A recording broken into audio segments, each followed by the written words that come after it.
and the utensils for her wedding. So the mother convinced, and her father also agreed. So after giving the girl to Kaura, took her to Morocco. When she arrived at Morocco, she was given to one boss. His name is Zain. He is living in Morocco and he's a Moroccan indigent.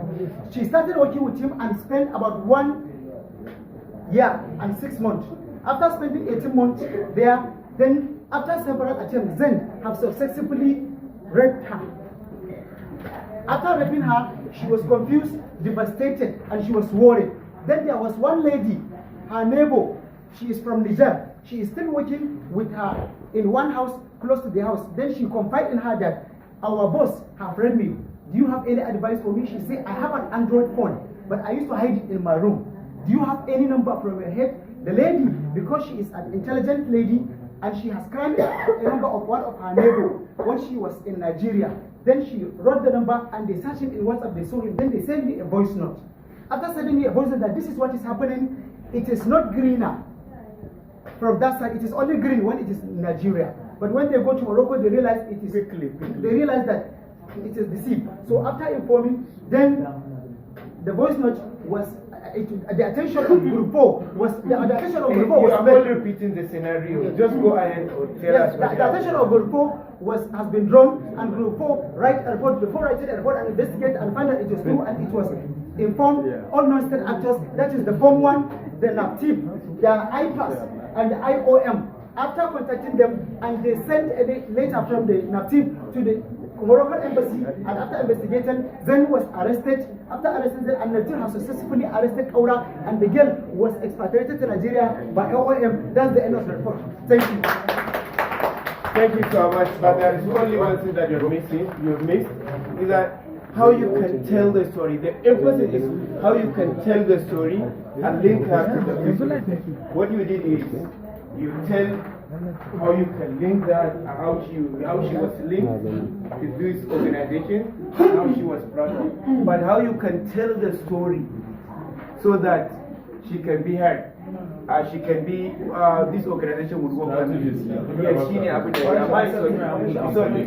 thank you so much. Strategies to be adopted. Thank you. No, don't worry, I will be assistant approach.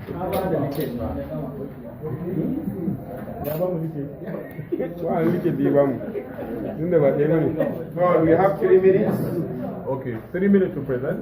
Okay, like we all know, a minor whose parents were tricked into allowing her to be trafficked outside the country now contacted our organization Group A. After she contacted us, we realized that she's been abused where she was. There was a case of child labor, sexual exploitation, and so on and so forth. So when she now contacted us, we now agreed to investigate her story. And that was exactly what we did. We researched, we investigated it, and we realized that it actually happened. We now collaborated with some of our colleagues so that they can also take the story, so that it will go worldwide, kind of, so that she can be helped. While writing our story, we had to tell it from the human angle. We told the general public what she has been going through, what she went through, and what she is still going through. So, but due to that, we didn't disclose her name because she's a minor. And we had to establish that there was trafficking so that other agencies can take charge of the situation. We established that there was trafficking, there was sexual abuse, exploitation, child labor, and so on and so forth. We now contacted some agencies so that they can help bring her back and bring the perpetrators to. So we got in touch with Foreign Affairs, the Nigerian embassy there, NIDCOM, Immigration, NAPTIP, Human Rights Commission, and the police. International and some NGOs, aside our colleagues, aside collaborating with other journalists, we had to work with some NGOs so that her situation can be solved. So after that, we were able to get the arrest of the parents who allowed her to go in the first place. We got stories from them. Through that, the agents here in Nigeria were apprehended as well. And through the agents here in Nigeria, they were able to arrest the network elsewhere.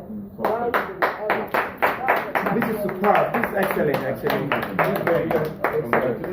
And the only thing that I think I have an observation here is you need to do an update story. Like you have arrested the parent and everyone involved, and then you write another story, tell them that this is what happened, and this can be a solution story. Yes, thank you so much. This group first, and then we come to yeah, that is this group first. Group 3, quickly. You don't need to mention the scenario, please.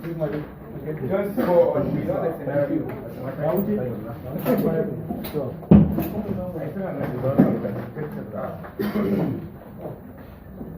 Good afternoon, everybody. My name is Stephen Enoch. This is group 3. So, first of all, the way we start our story is we'll humanize the story by telling the audience Aisha Hassan's dream in future. So, Aisha Hassan is not her name, right? The pseudonym. So, we humanize the story by telling the audience her dream in future.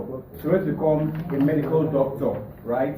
And then here came these agents who deceived her parents that, okay, she can become a doctor if she goes abroad to a country, maybe Somalia, Sudan, etc. And then because of that, her parents allowed her to, go out to actualize her dream. Unknowing to her, she'll become a victim of sexual exploitation, maybe rape, prostitution, etc. So a 13-year-old girl in her mind, she was going to become a doctor or something, and then she ended up becoming something different. So as we have told that story, they will move to the agency that will reach out to, that is NAPTIP, NEMA, FIDA, and the rest, others. And also, how we intend to protect her identity, if it's for TV or picture, we'll blur her face, change her voice, right? And then we'll avoid mentioning places, location, or anything that can identify her, because we agree to protect her identity. So, to ensure that the perpetrators will be arrested, in the story we are going to bring out the Child Rights Act of 2003 and other laws to show that the offenders committed an offense and they need to be arrested. And then, and also, the people who will be arrested and prosecuted are people like the agents, the abuser, possibly if the person can be gotten, and then parents, and then we'll also put a role that traditional leaders have to play, in watching out, their communities, so that people won't come and, continue or to continue.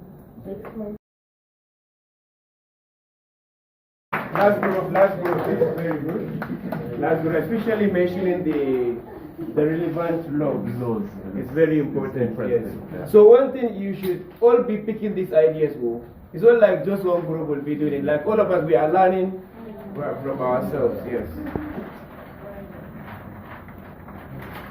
This is the final. I want us to be punctual. And it's gonna make waste time. So immediately finish, we can. What's the last thing? Just go on. I stand here on behalf of the Group B members. As you all know the topic, so I'll just go straight. The first thing we'll do is non-disclosure of her name, her place of origin, the picture, even her voice. Will not disclose it. Then secondly, we'll look at it from human angle, from her own perspective, as she tells us the story, with special emphasis of her experience about what transpired there. Then about the organization, first of all, we'll contact the Immigration Service, the NAPTIP, Nigeria Diaspora Commission, NHRC, National Human Rights Commission, Foreign Affairs Ministry, then the relevant NGOs who are stakeholders on this issue. Then about the strategies, first of all, we interview the victim, then we create a synergy with other media personal to set an agenda for the issue. Then we interview her parents to know the actuality of what transpired. Then the trafficking agent, the person who deceived the parents by taking the girl outside there, so try as much as we can to reach with the person so as to hear his own side of the story. Then we'll interview the NAPTIP to know what are they going to do about the issue.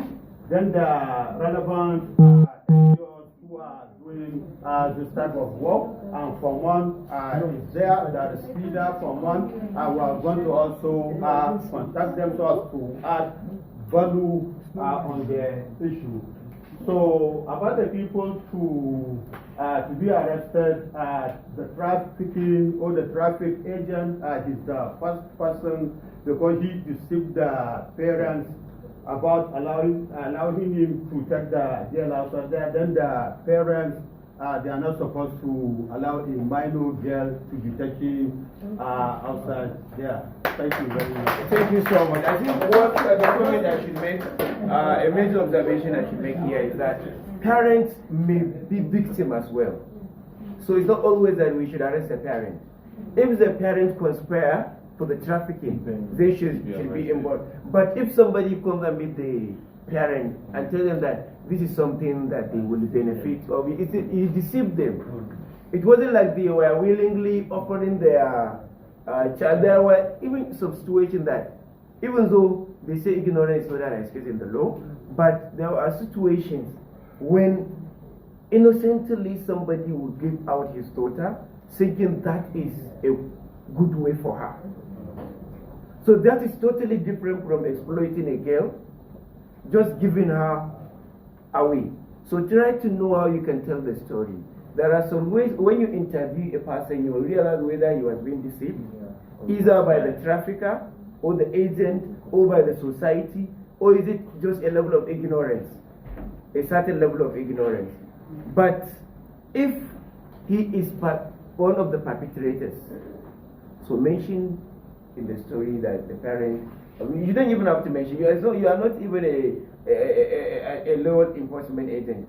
You are not. Just tell the story. The law enforcement agent will understand whether this one is a victim or whether it's a perpetrator. You don't even have to say that they should be arrested this person. Just bring out the relevant laws, and the people will understand whether they commit a crime or not. Thank you very much. So we can close for today, but if you have any questions,